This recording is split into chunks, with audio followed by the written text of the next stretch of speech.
5 адамдарға зиян, 5 коронавирус пайда болады, 5 адамдарды депопуляция істеп жатыр, 5 адамдарды қырып жатыр, 5 адамдардың миын басқарады екен деген нәрселерді сіз естіген боларсыз медиадан, достарыңыздан, туған-туыстарыңыздан, мүмкін блогерлерден, басқа да бір блогерлерден естіген боларсыз. Сіз оны естисіз, ойбай деп қорқасыз, сосын паникаға кіресіз. Ол нәрсеңізді, естіген нәрсеңізді шын деп ойлап басқаларға естіртесіз, басқаларға айтасыз, олар басқалар қорқып, олар басқаларға айтады, сөйтіп тарала береді, және ең соңында халықта сол нәрсеге байланысты үрей, қорқыныш және паника пайда болады. Бұл жердегі сіздің қатеңіз не екенін білесіз бе? Бұл жердегі сіздің қатеңіз, сіз факт-чекинг жасамадыңыз. Факт-чекинг дегеніміз белгілі бір нәрсені шын өтірігін біліп алу.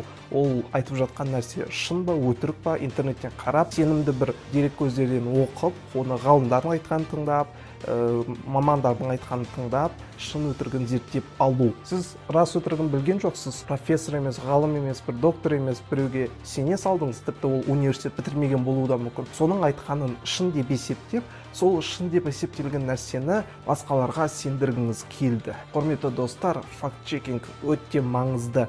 Сонымен көрейікші, 5 зиян ба, әлде бұл айтып жатқан нәрселердің барлығы даурық па, әңгімелер ме?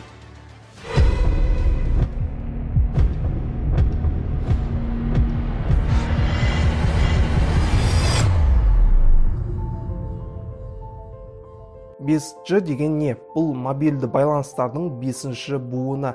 1G, 2G, 3G, 4G деп айтамыз ғой. Осылай мобильді байланыс жаңарып, дамып, 5-ші буынына жетті. 5G-дің артықшылығы не? Оның артықшылығы алдыңғы буындарға қарағанда жылдамырақ және ауқымды мобильді байланыс алмасу. Device to device деп айтып жатамыз ғой, дәл сол абоненттерді бір-бірімен турасынан байланыстыру. Яғни радиотолқындар шашқан кезде, 5-ші буын радиотолқындар шашады. Осы радиотолқындарын шашқан кезде жан-жаққа шашырамайды.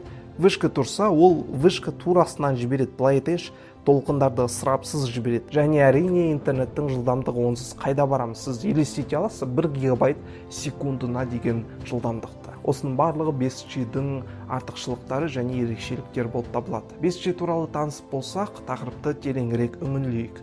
5G зиян ба? Оларды тарау-тарауға бөліп қарастырып көрейік. Ең бірінші 5G тарататын сигналдың жиілігін айтайық. Ол тарататын сигналдың жиілігі кейбір Wi-Fi-лардың жиіліктерімен бірдей, шамамен 70 ГГц болады. Жиілік артқан сайын оның зияны да көбірек болады. Және иондалған сәулелену деген нәрсе бар. Иондалған сәулелену 2-4 миллион ГГц-тен басталады. Шамалы түсінікті болу үшін мына анимациямен көрсетейін. 5-ші буында 70 ГГц, ал иондалған сәулелену 2-4 миллион ГГц-тен басталады. Иондалған сәулеленуді неге айтып жатырмын? Адамдар 5-ші буыннан, яғни 5G-ден рак пайда болады деп айтып жүр, қатерлі ісік пайда болады деп айтып жүр. Бірақ көбісі сол айтып жүрген адамдар қатерлі ісіктің радиотолқындардан емес, 2-4 миллион ГГц болатын иондалған сәулеленудің қатерінен, кесірінен пайда болатынын біле бермейді. Мүмкін пайда болатын шығар, бірақ шансы, мүмкіншілігі өте аз. Жасушаның ДНК-сын бұзу үшін бізге өте үлкен жиіліктер қажет, және біз айтып жатқан 5G-дің жиілігі өте аз. Шамамен 70 ГГц деп айттық қой, ол жиілік тіпті қатерлі ісік тудыру түгілі теріні де зақымдай алмайды. American Cancer Society деген Америкада осы қатерлі ісікті зерттейтін қауымдастық бар. Солардың блогын астына сипаттамаға қалдырып кетем, көз жеткізейін, қарайын десеңіз, сол жақтан бүкіл ақпараттарды қарап тауып алсаңыздар болады. Жалпы барлық қолданылған материалдарды сол жаққа салып қоямын. Енді осы 5G-дің арқасында, 5G-дің кесірінен құстар өліп жатыр деген видеолар тарап кетіп еді ғой, естеріңізде ме? Интернеттен, ВК-дан, жаңағы әртүрлі әлеуметтік желілерден көрген боларсыздар.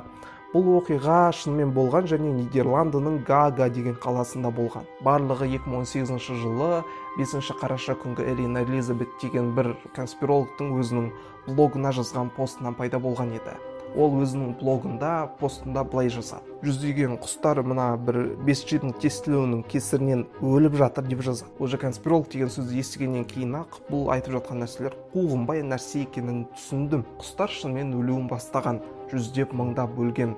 Нақты сенім деректі көздерге қарағанда ол құстардың өлімі 19 қазанда 2018 жылы басталған екен. Лабораторияда оларды вирустарға тексеріп көреді, олам қалған жоқ па, басқа да бір себеп бар ма деп тексеріп көреді, және вирустарға тексерген кезде ешқандай дәлел шықпайды, яғни олар уланбаған, бұған нақты дәлелдер жоқ. Бұндай құстар өлімі бірінші рет тіркелген жағдай емес. Бұған дейін 2011 жылы ақш-та, Швецияда мыңдаған құстар өлген болатын. Бұл тіпті тарихта құстардың апокалипсисі деп аталып кеткен болатын. Және бұл құстар аз ғана уақыттың ішінде, бір айдың ішінде мыңдап, жүздеп өлген болатын. Енді жаңағы құстардың өлімі 5G-дің кесірінен деп айтып жатыр ғой. 5G шынымен де сол уақыттарда тестілеу басталған болатын, және бұл тестілеу 2018 жылдың маусымында ғана жүргізілген болатын. Huawei компаниясы 28 маусым күні осы Гаага қаласында 5G-ді тестілеу бастаған болатын, және түсініп тұрсыздар ма, маусым мен қазан екеуі екі бөлек дата, және бұлар бір-біріне сәйкес келмейді. Оған қоса Huawei-дің өзінің блогында 5G-дің кесірінен немесе екенін түсіндіріп береді, яғни барлық санитарлық шарттарды орындағанын, барлық санитарлық жағдайларға сәйкес істелген тестілеу болғанын көрсетіп береді. Және бұны біз 5G-дің кесірінен деп айта алмаймыз, нақты дәлел жоқ. Құстардың шаруасы бітті деп ойлаймын, және Қазақстанда да болашақта 5G-дің вышкалары үлкен қалаларда, кіші қалаларда салына бастаса, естеріңізде болсын, барлық нәрселер Санпиттің шарттарына сәйкес, яғни санитарлық шарттарға сәйкес орындалатын болады. Бұл ақпараттарды қай жерлерде вышка салу керек, қай жерлерде телефон бағаналары тұру керек деген нәрселерді өздеріңіз санитарлық Қазақстан Санпиттің сайтынан оқып ала аласыздар. Енді коронавирусқа келейікші. Осы 5-ші буын коронавирус тудырады деп айтып жүргендер де бар екен. Енді өздеріңіз естіп тұрсыздар ғой, қаншалықты ақымақтық екен. Вирус пен 5G-дің радиотолқындарының қандай қатысы бар? Сондықтан бұл туралы айтпай қойсақ та, талқыламай қойсақ та болады деп ойлаймын. Мен мына 5-ші буын тіптен зиян деп айтпаймын. Бұл 5-ші буынның зиянды жақтары бар, бірақ барлығы орнымен. Біз бұрынғы видеоларымызда айттық қой, барлық нәрсенің жағымды және жағымсыз нәрсесі бар, жақтары бар. Побочный эффект деп айтамыз ғой. Сол нәрселер бұл 5G-да да бар. Мысалы, сіз бір күнде 3 килограмм шоколад жей алмайсыз ғой. 3 килограмм шоколад жесеңіз, сіздің асқазаныңыз шіріп, ауру боласыз. Дәл сол сияқты сізде телефонда отыра берсеңіз, ауру болып қаласыз. Ауру болғанда қалай болады? Біз 5G-дің радиотолқындары шамамен микротолқындардың жиілігіне сәйкес келеді деп айттық. Ал микротолқындар, өздеріңіз білетіндей, біз микротолқынды пештерде қолданамыз. Микротолқынды пештерде біз тамақтарды ысыту үшін қолданамыз, және тамақтарды ысыту үшін микротолқындар суды ысытады. Ал қайнаған су өз кезегінде тамақтарды ысытады. Яғни біз құрғақ нәрселерді микротолқынды пештерде ысыта алмаймыз. Ал білесіз бе, адамның құрамында, адамның өзінде, біздің денемізде 98% су бар деп айтады. 90%-тен көп, мен 98 дегенге бір түрлі сенімсіз қарадым, бірақ 90%-дан көп су бар. Және 5G-ді қолданып отырмыз, мысалы басқада нелерді, радиотолқындар қолданып отқан кезде біздің де денеміз қызады, бірақ біздің денеміз бұл қызуды басқаша жеткізеді, яғни аурулармен жеткізеді. Сіз мысалы байқайсыз, телефонда отыра берсеңіз, бір 3 сағаттан кейін, 4 сағаттан кейін мүмкін бір шекарасы бар. Сол шекарадан кейін сіздің басыңыз ауырып бастайды, немесе стресс болып бастайды.